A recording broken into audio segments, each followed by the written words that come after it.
Hola, bienvenido y bienvenida a este nuevo episodio de tu podcast Se Tenía que Decir.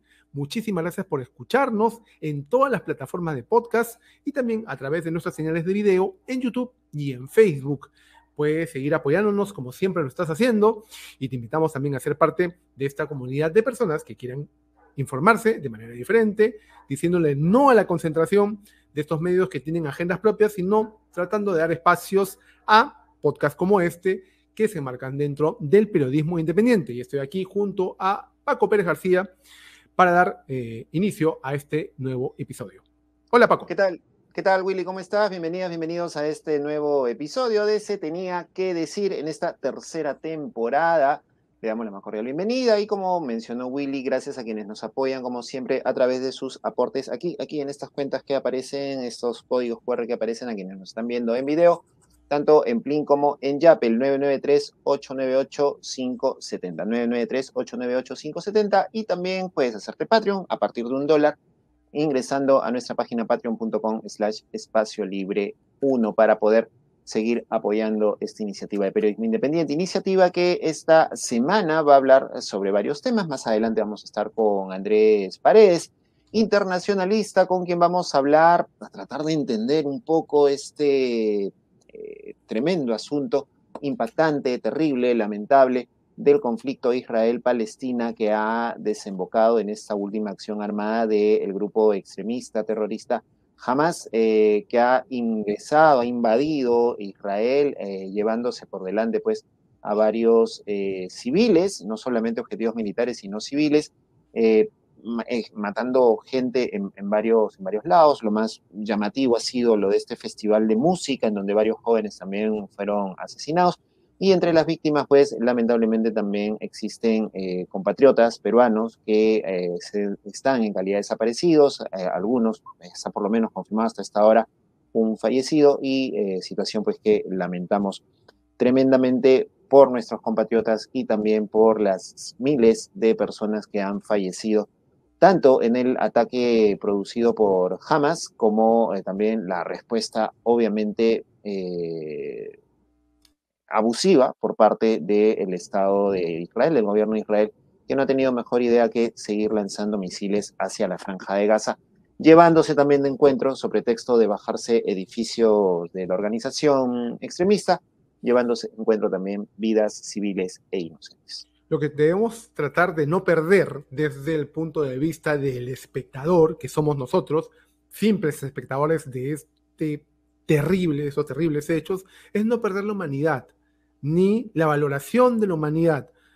Puedes tener tu punto de vista, puedes tomar posición si quieres, en esas cosas es muy fácil, como lo vamos a ver luego conversando con Andrés, tomar una posición, un bando. Es muy fácil cuando hay una guerra y una confrontación de este tipo, pero tratemos nunca de perder la humanidad y de no festejar por ponernos en un bando o no reconocer las muertes del otro bando, que toda muerte es atroz. Y en las circunstancias actuales, imaginemos pues 70, 80 años de conflicto, imagínate cuántas generaciones, imagínense ustedes cuántas generaciones están viviendo un estado de guerra permanente. Eso es muy grave, es muy terrible, y habría que pensar en eso antes de emitir una opinión tan libremente o seguir ciertas cuentas de odio que hay en redes sociales. La verdad, como bien el día que grabamos este podcast es el 10 de octubre, Día de la Salud Mental, Día Internacional de Salud Mental, así que tratemos pues de revisarnos un poco, ¿no? Cuestionarnos también si somos conscientes de la gravedad de lo que vemos a través de las imágenes, de los medios de comunicación y también de las redes sociales, y tratemos de pensar un poco en las personas que sufren. Pongámonos en los zapatos de personas que viven una guerra, que no está tranquilamente aquí sentado en su casa, sin preocupación más que ver qué haces mañana, y las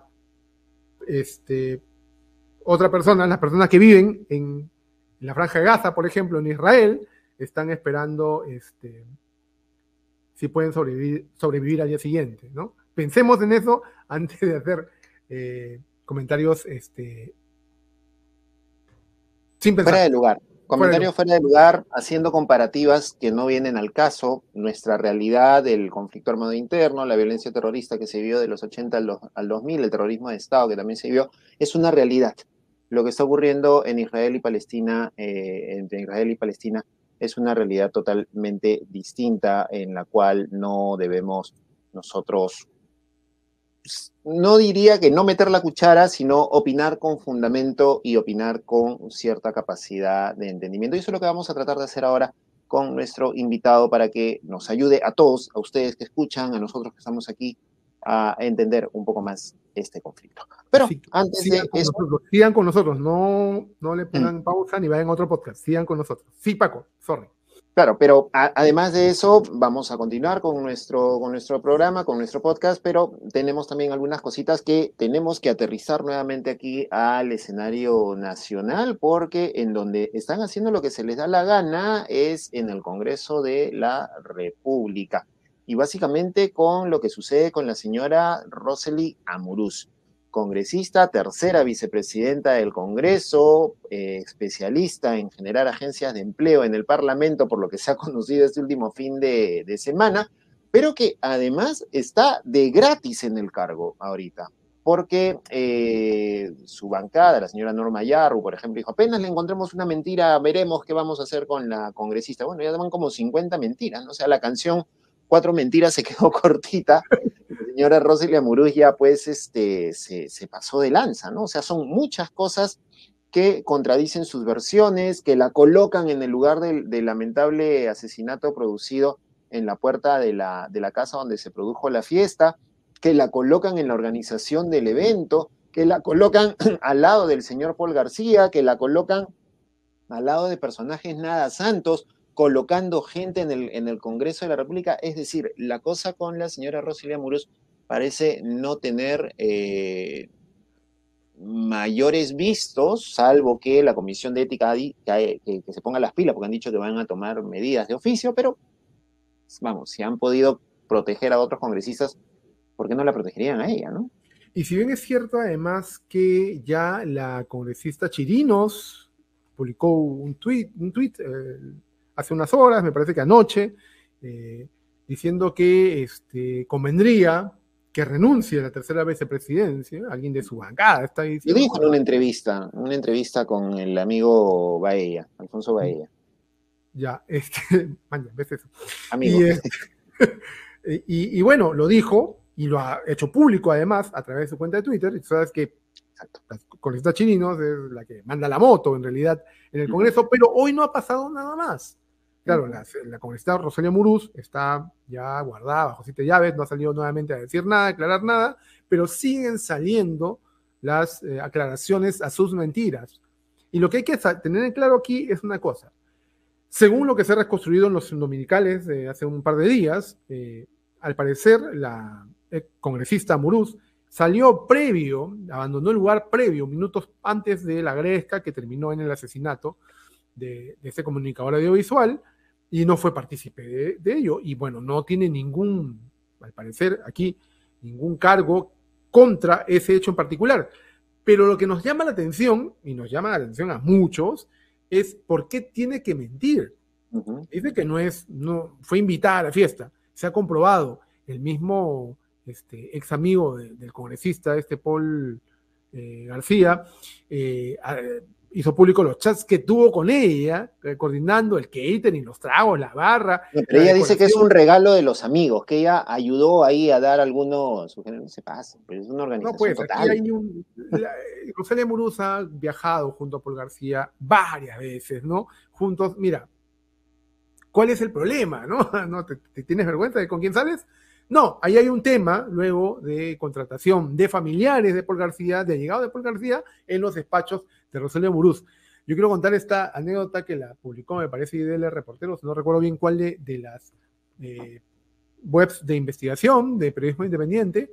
Ustedes recuerdan este hecho lamentable hace unos años del asesinato de la viuda y la hija del congresista, Paco, ayúdame el nombre del congresista Paredes. Mario Paredes Cueva. Mario Paredes Cueva, empresario, ganadero, dueño del Camal de Gravateros, de la Plaza Sol y Sombra, que estaba al costado del templo de Alianza Lima, que dejó pues una gran herencia.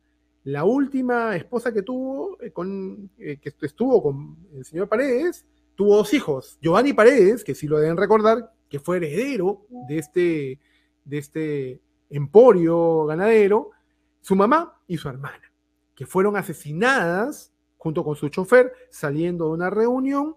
Los mandaron a asesinar con unos sicarios y mataron al chofer, a la señora y a la niña. La sobreviviente, porque había otra niña en el carro, la mejor amiga de esta, la hermanita Giovanni, sobrevivió al ataque. Se iban a ir juntas después de cenar, con los padres cenaron y se fueron juntas a la casa porque eran amiguitas, y ella se tiró al suelo.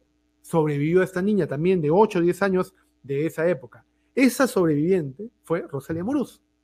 Los padres de Rosalia Muruz con los padres de Giovanni eran amigos porque eran ambos diputados, senadores, no recuerdo bien, en esa época. Y bueno, es una sobreviviente de este acto, es una mujer que ha tenido un pasado traumático, ¿no? Pero no sé si por eso deba, digamos, comprender tanta y tamaña mentira. Y aquí cae en la cuenta, solamente para que tú también, para dejarte el pase, Paco, ¿cómo quedaría la tercera vicepresidencia? Sobre todo en este juego de poder en donde claramente el fujimorismo está presente, ¿no? Porque acabamos de tener una elección de la primera vicepresidencia por el fallecimiento del congresista Daniel García. En donde hubo un acuerdo, ¿no? Se retira el congresista Alegría de Acción Popular, que parecía iba a disputar la primera vicepresidencia, pero se queda finalmente el representante de Fuerza Popular, ¿no? Entonces, no hay ninguna pérdida de poder aparentemente en ese espacio. Y en la tercera vicepresidencia, si se declara la vacancia de la misma, de la salida, esperemos, pareciera una salida inminente, ¿no?, de la señora Muruz, ¿quiénes estarían ahí? Avanza País insistiría en colocar a alguien de su bancada. Podríamos tener a Norma Yarro, o Alejandro Cabero, o a Chirinos nuevamente en la mesa directiva, no lo sé. O las otras fuerzas, porque en esa mesa también tenemos a Valdemar Cerrón, ¿no? Un Valdemar Cerrón que debe estar jalándose los pelos porque el negocio no les ha salido muy bien, porque el hermano se encuentra prófugo, lo dejaron totalmente solo, los Cerrón se vendieron a la coalición gobiernista, ¿no? Aparentemente en busca de impunidad seguramente, y los han dejado solos. Y Cerrón, Vladimir está fugado ahorita en la clandestinidad con una orden de captura encima de la Interpol. Pero volviendo al tema de la vicepresidencia, ¿cómo quedaría esta conformación? En todo caso, tendría que ser alguien aliado o cercano al fujimorismo o a esta coalición media extraña que se ha conformado del fujicerronismo para mantener el poder, ¿no? Sería interesante que sea así, ¿no? Aunque ya Renovación Popular, el mismo almirante Montoya, ha pedido la renuncia de esta mañana, de Rosalia Muruz. Y hace unos minutos... La parcialidad que lo caracteriza. Con ese gesto, ¿no? Hace unos minutos en la prensa estuvo esperando a Norma Yarro fuera del Congreso para poder preguntarle. Usted ha dicho que si le chapaban una mentira a Rosalia Muruz iban a sacarla de la mesa directiva, y se ha tratado de escabullir. Cuando la prensa la ha enfrentado, se ha ido sin declarar absolutamente nada. ¿Qué le teme la señora Norma Yarro? ¿Qué se está cociendo detrás de biombos, tras bambalinas, detrás de cámaras? Están negociando entre las bancadas quién sería el reemplazo, porque al parecer, con todos estos hechos que le venimos contando, la permanencia de Rosalia Muruz frente a la tercera vicepresidenta del Congreso sería ya cantada, no iría más, aunque con ese Congreso quién sabe. Es una cosa de locos realmente lo que puede pasar ahí, porque ese Congreso es una caja de Pandora, ¿no? O sea, no se sabe cómo estos jueguitos, es como una galleta de la fortuna, ¿no? No sabes qué te va a tocar, ¿no? Pero por lo general es una fortuna negativa la que tiene el Congreso, pero en todo caso vamos a ver qué es lo que va a proponer, qué van a proponer las bancadas. Pero en primer lugar hay que ver qué pasa con Rosalia Muruz, ¿no? O sea, si Rosalia Muruz se va, porque la señora Norma Yarro, recordemos, como bien nos mencionado, dijo, no, ante la primera mentira que le encontremos, nos la sacamos de encima. Ya han encontrado como 50 mentiras. Y ahora... Rosalia Muruz ha dicho que no se va, no va a renunciar. Esta mañana dio declaración esta tarde y dijo que no se va porque no va a renunciar, no ha hecho nada malo. Ay, qué bárbaro. Vamos a estar siguiendo este caso, sigan en nuestras redes sociales, sobre todo la de Espacio Libre, para comentar este tipo de cosas. Y por favor, también ustedes recogemos sus inquietudes, sus preguntas, sus comentarios también en las redes de Espacio Libre. Es nuestra cuenta de Twitter más seguida, digamos, con más seguidores. Así que sigan a Espacio Libre sin S. Sin E. Espacio Libre en Twitter, por ahí los leemos también. Así que estamos atentos a eso y pueden ser también parte de los canales de Telegram de Espacio Libre. Así que estamos ahí también compartiendo información y novedades acerca de este caso. Bien, hasta aquí entonces tenemos este tema, que es más o menos el editorial, digamos, el tema para comentar de la semana, y volvemos en un momentito con una muy buena entrevista, esclarecedora, con muchas aristas, para tratar este tema tan delicado que es el conflicto israelí-palestino, o israelí-Hamás en realidad, para poder entender desde dónde viene, hacia dónde va, dónde apuntan y qué ángulos tiene, que no es tan sencillo como decir Hamás, bloque terrorista, o israelí, invasores de terrenos. No es tan sencillo. Sí, no hay buenos y malos. O sea, en todo caso, si quieren verlo en esa dicotomía, ¿no? Es un tema bastante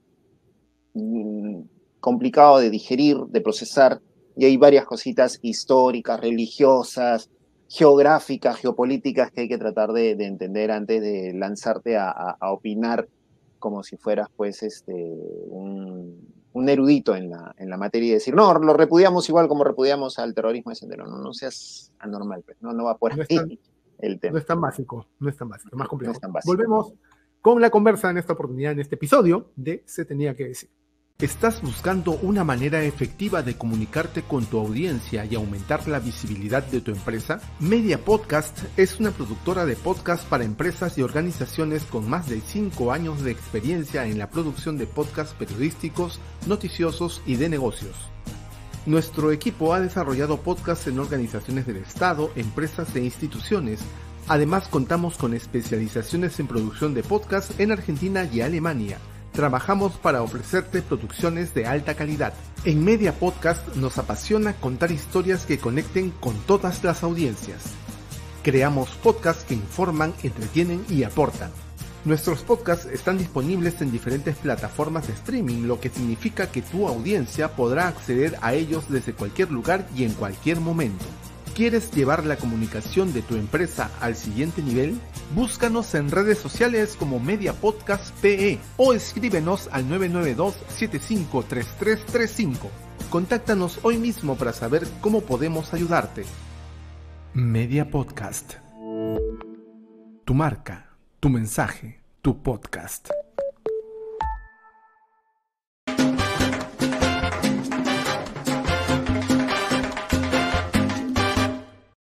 Bien, regresamos al podcast Se Tenía que Decir y a la secuencia en esta oportunidad, La Conversa. Y nos visita en esta oportunidad Andrés Paredes Faber, un gran aficionado a los juegos de mesa.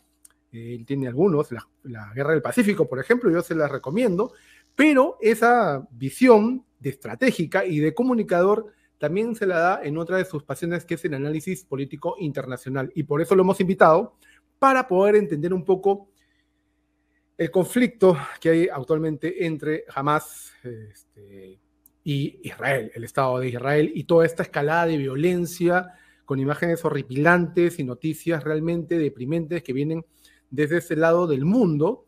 Y queremos pues conversar con Andrés para entender un poco motivaciones, hacia dónde va, qué se puede esperar y a entender quizás desde el inicio de dónde viene. No les vamos a pedir que nos haga en muy poco tiempo una explicación histórica detallada, desde dónde viene esta problemática, esta guerra, este enfrentamiento, esta confrontación, pero sí para ponernos en contexto cómo hemos llegado hasta aquí. Andrés, bienvenido, muchísimas gracias por estar aquí. Muchas gracias, Willy, muchas gracias, Paco. Encantado de nuevo estar acá en Se Tenía que Decir. Muchas gracias por la invitación. Abordando este tema tan terrible, en primer lugar, antes que comenzar por una parte de abordaje político, de antecedentes de las relaciones internacionales, creo que siempre es, sobre todo ante lo que se ha visto, comenzar por una condena tanto a las acciones atroces de Hamás, un grupo terrorista que no representa a los palestinos, sino juega en contra del interés palestino, asentado en Gaza, donde Gaza tampoco se debe identificar como un sinónimo de Hamás. Hamás tiene el control de Gaza después de un golpe de Estado. Y las atrocidades que ha cometido Hamás en esta última incursión llamada la inundación de Al-Aqsa por el nombre de la mezquita en Jerusalén, que es parte de la disputa más compleja del conflicto israelí-palestino, ha llegado a unos niveles de crueldad nunca vistos en este conflicto por parte de Hamás.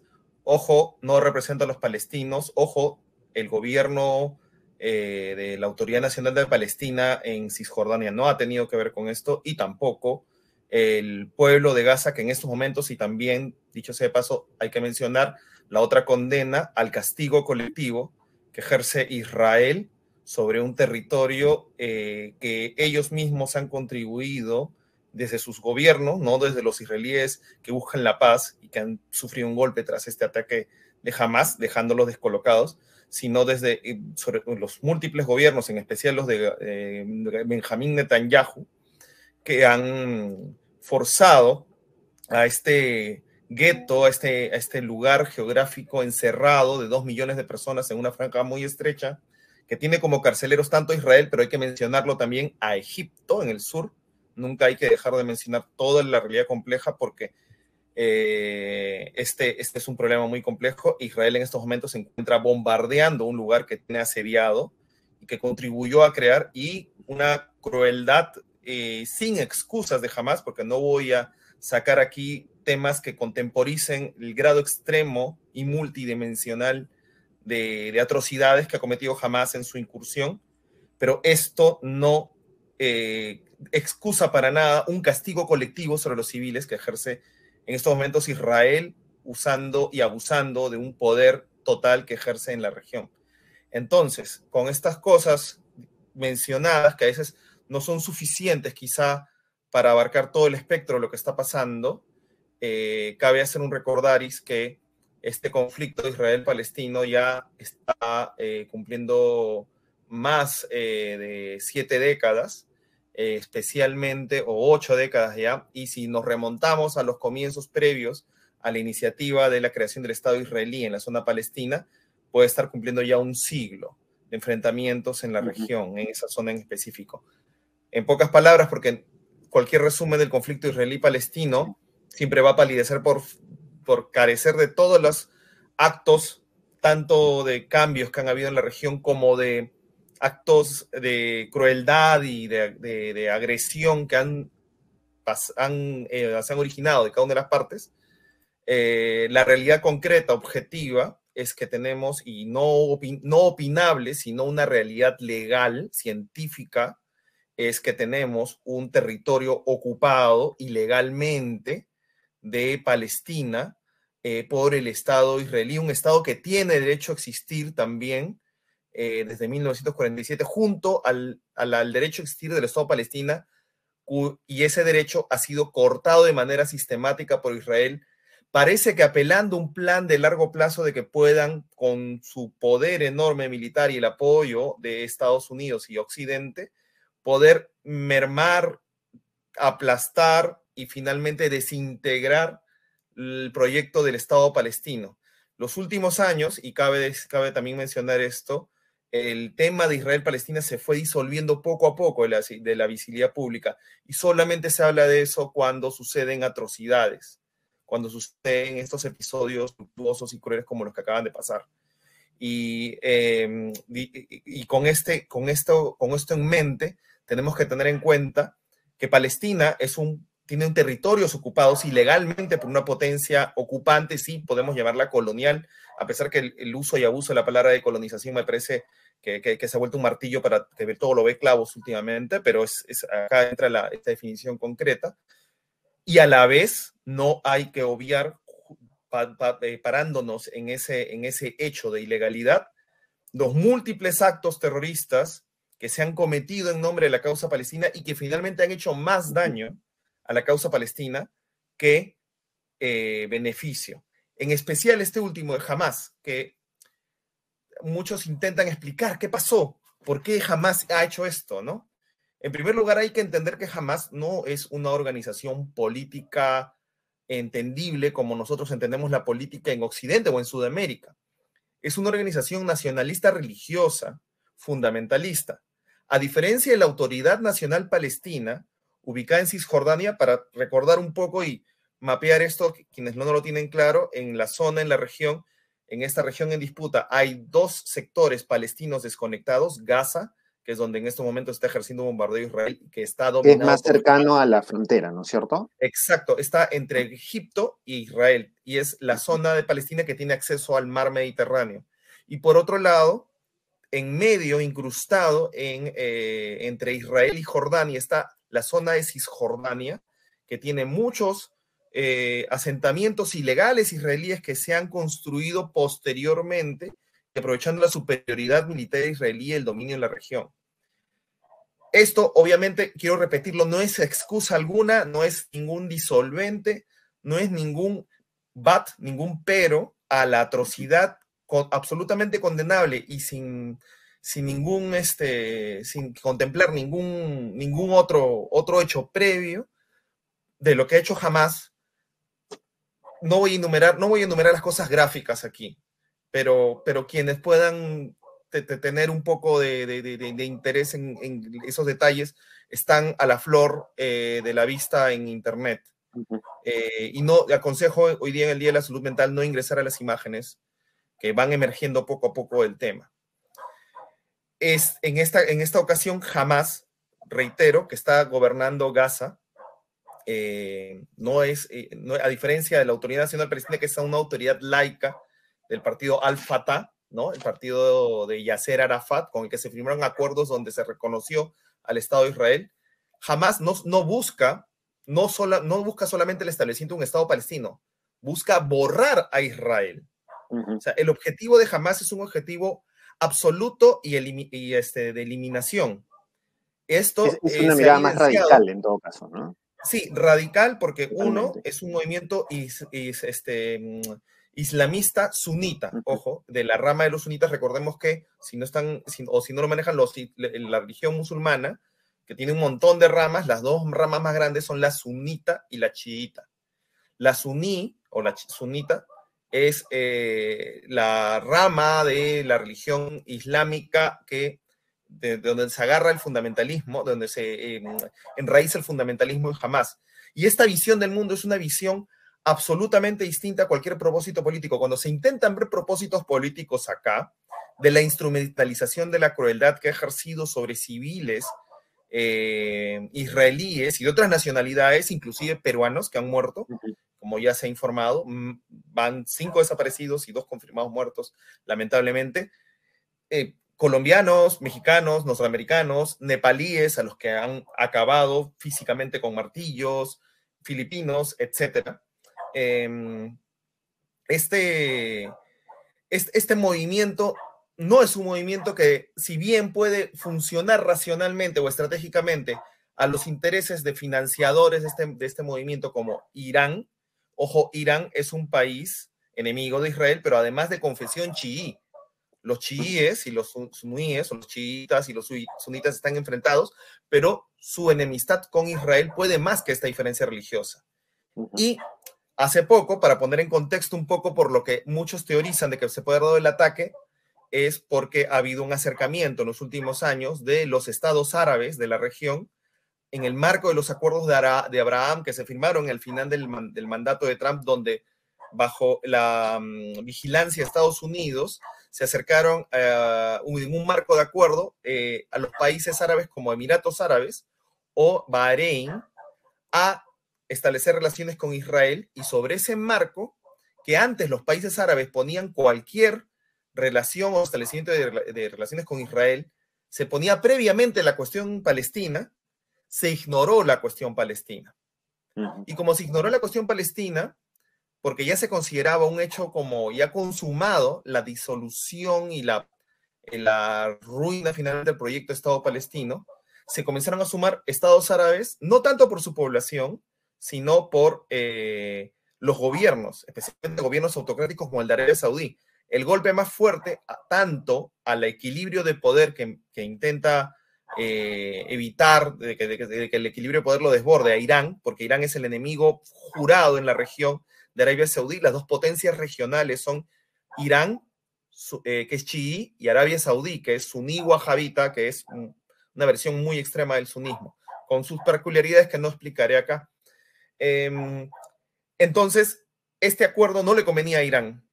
Es probable de que Irán haya incentivado o haya dado la bandera, la luz verde, o haya incluso facilitado la incursión de Hamas a territorio israelí. ¿Por qué? Porque con este acuerdo de ataque palestino a territorio israelí, el pueblo de Arabia Saudita, que es eminentemente pro-palestino, a diferencia de su gobierno, que, digamos, lo ve mucho más de manera de realpolitik, el pueblo no lo ve como realpolitik, lo ve simplemente como una especie de causa árabe común todavía.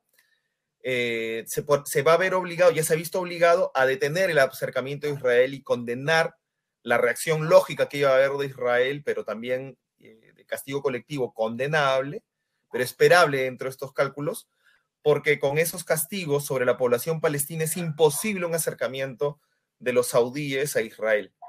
Esto, a pesar de que muchos analistas consideran de que es una de las razones principales, no la única, la otra ha sido también, por ejemplo, opacar a la Autoridad Nacional Palestina con un logro físico de ataque sobre los israelíes, ¿no? El ataque que ha costado más víctimas a Israel en toda la historia, en un solo día, en toda la historia, recuerden, a esto hace falta ponerle contexto, del conflicto. Desde que existe este conflicto israelí-palestino, en un día no habían muerto más de 1.000 israelíes, como ha sucedido este 7 de octubre. Ahora, sí.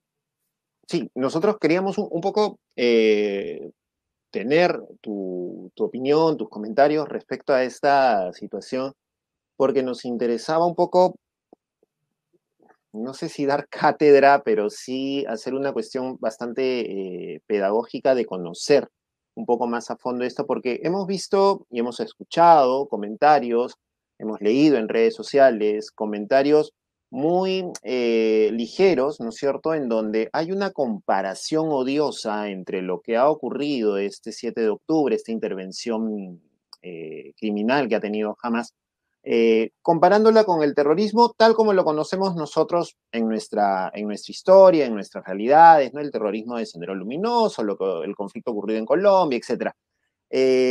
Cuando en realidad no es así, ¿no? Hay una mirada que es distinta y que en todo caso no tiene un punto de comparación, si se quiere, siendo que lo de Hamas es una cuestión motivada, como bien lo has planteado tú, desde el punto de vista político, desde el punto de vista religioso, inclusive un extremismo religioso bastante duro, pero también con un punto de vista de extremo nacionalismo, que yo me atrevería en mi poco conocimiento sobre el tema casi a compararlo, por ejemplo, para hacer un paralelo más o menos cercano a lo que hizo la ETA en su momento con el tema del País Vasco, ¿no? El País Vasco buscando el tema de independencia por un lado desde el punto de vista político, pero estaba esta posición de ETA que era una posición armada, ¿no es cierto?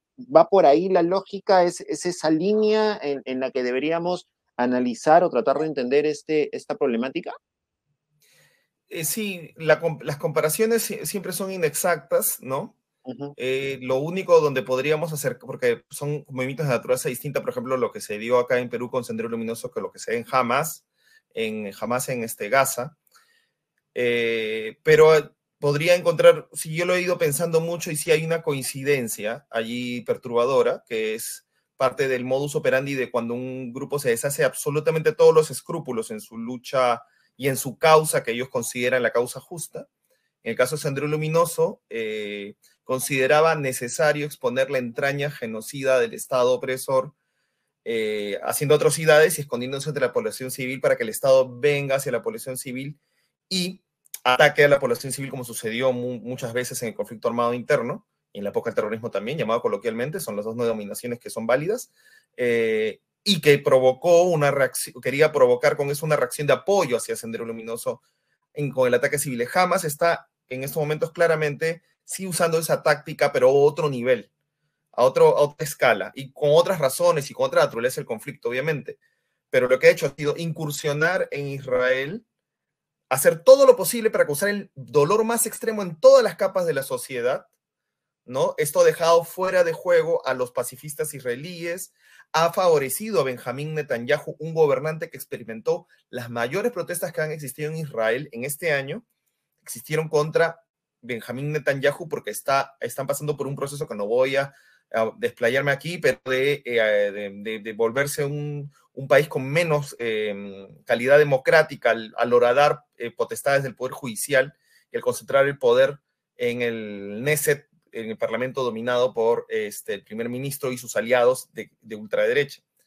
Y sobre esto, Hamas ha logrado que haya una reacción violenta del Estado israelí, que lo ha logrado muy fácilmente. Hemos visto las imágenes cruentas de Gaza. Cada explosión que uno ve sobre la ciudad implican decenas de muertos y heridos, civiles en su mayoría. Ahí no están muriendo los de Hamas están bien resguardados. Se dice que ha muerto el ministro de Economía de Hamas, según lo del Estado israelí. Quizá hay algunos caídos de Hamas, pero la mayoría de gente que es afectada son palestinos y es parte del cálculo sangriento, fuera de escala, de la racionalidad y la mínima humanidad de parte de Hamas, que Israel acabe con los palestinos para instrumentalizar las muertes de esos inocentes y usarlos a favor de su causa para tener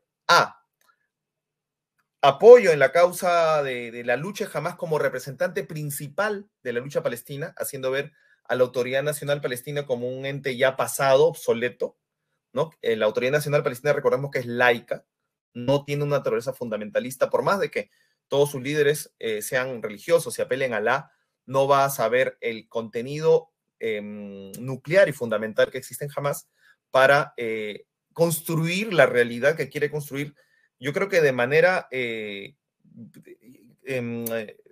¿cómo se llama?, manchada de base en el cálculo estratégico, porque pueden lograr cosas a corto plazo, pero a largo plazo lo que hacen es simplemente condenar su causa y, claro, obviamente, eso sí, un interés de corto plazo, quedarse en el poder, porque mientras jamás sea la respuesta que puedan tener los palestinos de Gaza ante los ataques israelíes, van a quedarse en el poder. Ellos han estado recibiendo ayuda de la Unión Europea, que justamente en estos momentos ha anunciado que la va a cortar, aunque hay oposición de algunos países dentro de la Unión Europea al corte de ayuda a los palestinos, sobre todo en Gaza, ¿no? Porque, claro, el contribuyente europeo o el diputado del Parlamento Europeo no quiere que el dinero de los contribuyentes vaya, en teoría, a financiar la reconstrucción de Gaza, pero finalmente que como Hamas es el que administra ese dinero o llega el dinero a sus arcas, Hamas lo use para hacer lo que ha hecho, ¿no? Lanzar 7.000 cohetes en un día, organizar una incursión atroz, ¿no? Y terrible y cruel sobre el territorio israelí.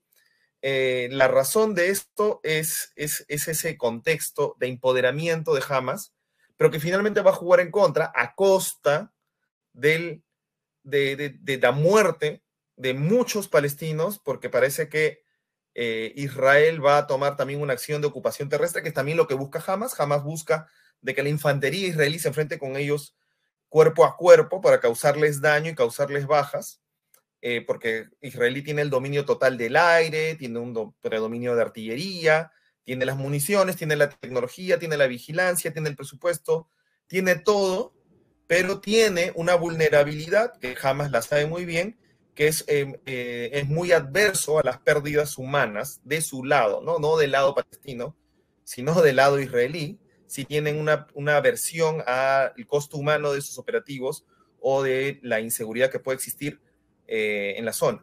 Entonces, ese es el motivo. Yo creo que las exageraciones de las redes sociales que han estado, aparte, incentivadas, especialmente en Twitter, por la nueva política de monetización de posiciones extremas, promovida por el nuevo dueño de Twitter, Elon Musk, pero también en general en la opinión pública ese tema polariza mucho. Y hay que escuchar tanto las voces israelíes y palestinas moderadas en un contexto de extremización. Estamos es fácil caer en la extremización, es fácil tener una reacción visceral ante lo que ha hecho Hamás, o es fácil también tener una reacción visceral de que la muerte del otro no importa al conocer los antecedentes de Israel sobre Palestina. Pero tengan en cuenta una alerta que siempre tienen que ver cuando encuentran una línea de opinión, que cuando tienen muertos a su favor de su causa, los instrumentaliza, cuando no es a favor de su causa, los ignora, y cuando son enemigos suyos, los festeja.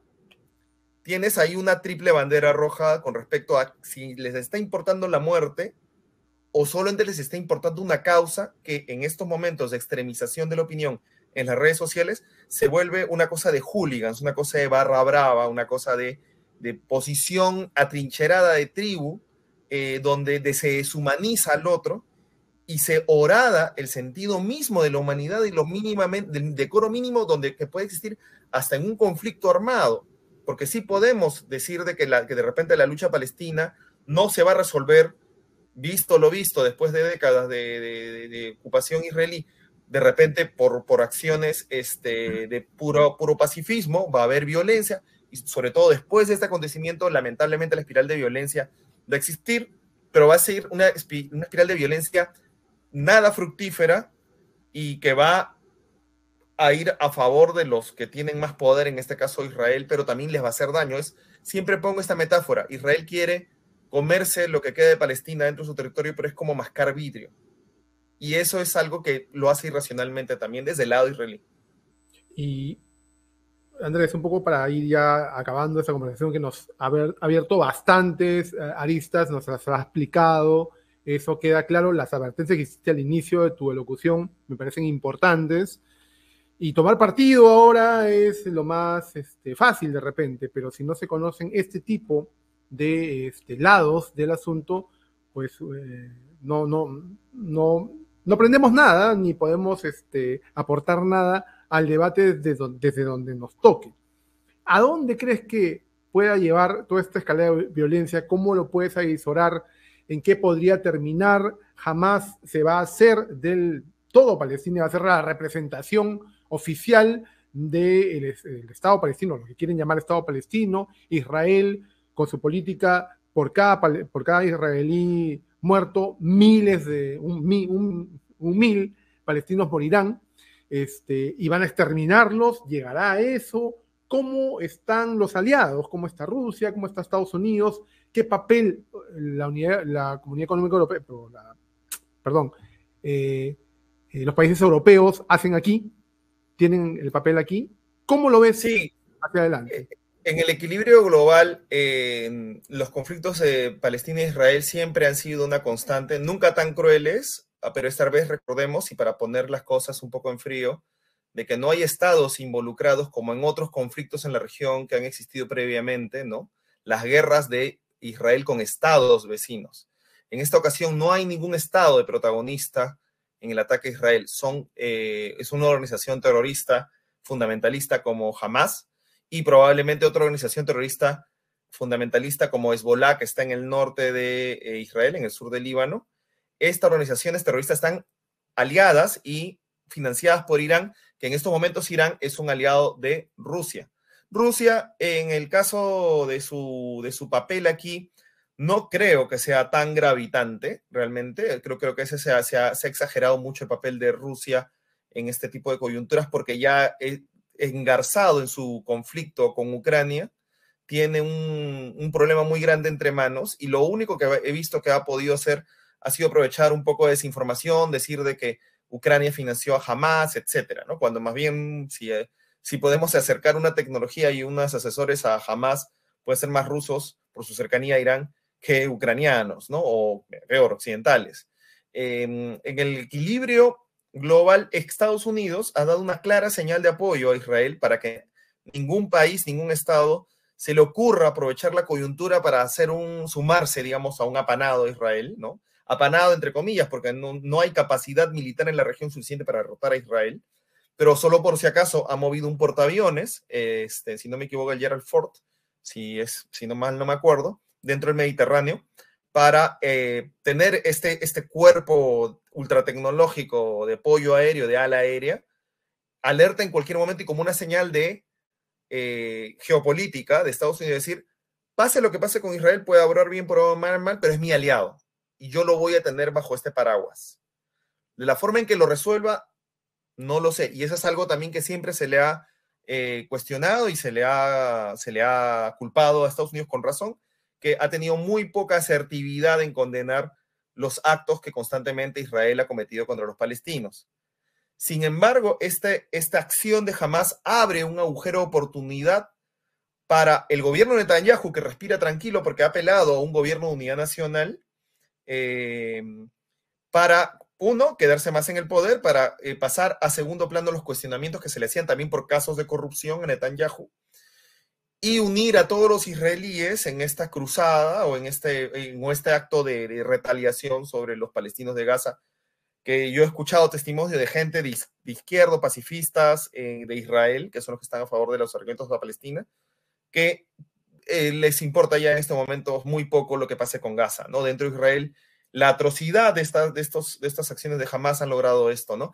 En la región se pone una pausa al acercamiento de Arabia Saudí, la gran potencia de la región, junto con Irán, que no está cerca de Israel, al contrario, es enemigo de Irán. Arabia Saudí, el gobierno de los petromonarcas de Arabia Saudí se estaba acercando a Israel y ha roto por mientras, creo, porque creo que ellos lo han hecho de una manera muy para la tribuna, pero en el fondo sí les interesaba normalizar las relaciones con Israel.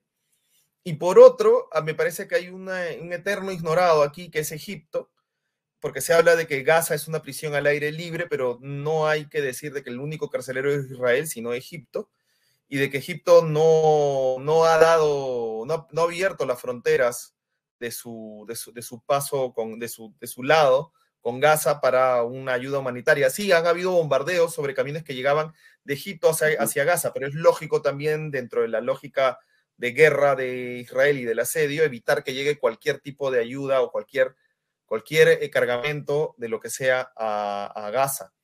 A nivel general, esto se suma en una línea de fractura enorme que hay en esa zona. Si ustedes van a ver un mapa y ponen puntos rojos en la región, van a ver el conflicto de Ucrania con Rusia, la invasión rusa a Ucrania, van a ver lo que ha pasado hace poco en el Cáucaso, donde una población mucho menor que la de Gaza, de 100.000 personas, del Nagorno-Karabaj, ha sido desplazada por Azerbaiyán en una victoria militar incontestable. Bajas más y tienes a Siria inmersa todavía en este conflicto civil que no ha acabado y que han cambiado de bandos constantemente, uno tras otro, que es muy difícil de seguir incluso para los internacionalistas. Este conflicto Israel-Palestino que tiene toda la vida y que esta vez se ha incendiado a un nivel no visto antes. Y Yemen, en otra guerra civil, también donde se enfrentan Irán y Arabia Saudí en el mismo territorio. Toda esta zona es donde se concentran los conflictos mundiales más importantes y activos de la actualidad. Hay que tener eso en cuenta, tanto para saber que están concentrados en una región donde suelen darse estos conflictos, como también para bajar la ansiedad. Ojo, yo he encontrado mucha gente que dice, siempre que sucede en esta clase de conflicto, dice, va a llegar a las armas atómicas, tiene que quizá esto desenvolverse en una catástrofe nuclear. No, tranquilos, no creo que haya una intervención mayúscula, por lo menos ni siquiera de Irán, que no tiene la capacidad de intervenir en Israel. Y lo que vamos a ver tristemente es una retaliación más de Israel sobre Gaza, quizá una crisis humanitaria mucho mayor. No sé si la oportunidad, si no fuera Benjamín Netanyahu, sino un Shimon Peres el que estuviera al mando de esta Israel, quizá un Shimon Peres o alguien parecido podría haber esta oportunidad para acercarse a Cisjordania, premiar al lado palestino que no ha lanzado el ataque, o bueno, han habido levantamientos en Cisjordania, pero no del nivel de lo que ha sucedido con Hamas en Gaza, y darle una oportunidad, jugar en todo caso, si es que no vamos a jugar a las palomas, al garrote y la zanahoria, pero Israel solamente ofrece garrote y garrote con ambas manos, y esa política que creen que les va a dar el triunfo eventualmente, les está costando décadas de esta clase de acontecimientos que parece que van a volverse más crueles si sigue ese tipo de política, ese tipo de aproximación. Y lamentablemente no tengo muchas esperanzas de una resolución pacífica tras lo que ha pasado, porque los ánimos están extremadamente caldeados. Y con un silencio internacional, o en todo caso con cierta complicidad un poco difícil también, pero es un tema del cual seguramente habrá oportunidad para seguir conversando. Andrés, oye, nada, te agradecemos por darnos muchas luces respecto al tema, por aclarar varios aspectos y un poco por llegar a este mensaje que tú has dado en una de tus últimas líneas, ¿no? El tema de la calma, de la tranquilidad, de analizar este tema con la lupa y con los lentes que se necesita analizar bajo el contexto que tienen en esa zona del planeta, y no hacer estas comparativas, ¿no es cierto? Ni mucho menos postular cuestiones ideológicas, si se quiere, sino tratar de entenderlo en la lógica en la que se está dando este conflicto, y verlo con ese cristal. Muchas gracias, Andrés, por estar con nosotros. Gracias, Paco, gracias, Willy. Y es un conflicto complejo, puede haber quedado muchas cosas en el tintero, siempre puede decir, pero se tuvo que mencionar tal o cual detalle, sí, es cierto, pero es un conflicto lleno de cuentas pendientes, lleno de animosidad. Me parece que este es el centro, el vórtice de la violencia mundial en este momento. Puede haber conflictos de gran escala como el de Rusia y Ucrania, pero el grado de ensañamiento entre las partes que vemos en esta región, no, por lo menos no tengo idea de cuál podría superarlo. Así que hay que evitar los extremismos, tomar las cosas con calma, ponerse no del bando de israelí o de Palestina, sino del bando humano, por más que suene una cosa muy de lugar común. Primero, sentir lo humano, y cuando mueren palestinos o mueren israelíes, no justificar sus muertes o no ponerlos en un... O sea, yo sé que el contexto internacional sirve, pero no ponerlos en el contexto, sino primero condenarlo y luego ver el panorama general también para entenderlo y poder saber un poco más de este fenómeno triste, lamentable, y que parece que tiene para largo. Muchas gracias por su espacio, sí. Willy y Paco, acá en Se Tenía que Decir. Y no va a ser la última vez, de verdad, es un gusto saber de tu conocimiento del caso. Andrés, muchísimas gracias. Gracias. Hacemos una pequeña pausa y retornamos con más aquí en Se Tenía que Decir. Se Tenía que Decir.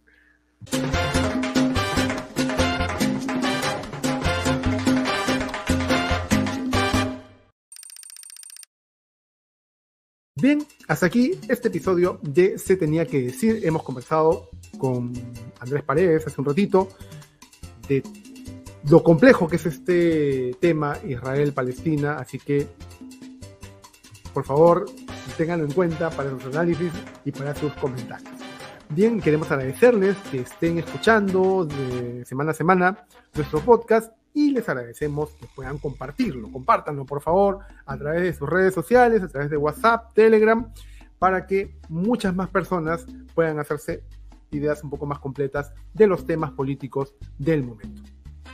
Así es, esto ha sido todo por hoy. Nos encontramos en una próxima edición la próxima semana. Síganos en todas nuestras redes sociales, como @elpaqui, como @pacoalsur, las redes sociales de Espacio Libre, y sintonicen, compartan, pasen este podcast, el audio, el video en su plataforma favorita de podcast. Compártanlo, porque mientras más gente llegamos, más podemos nosotros también entender mucho más de estos temas que venimos conversando. Gracias, Willy, nos encontramos la próxima semana. Sigan apoyándonos, no se olviden, sigan apoyándonos. Nos vemos la próxima semana. Chao.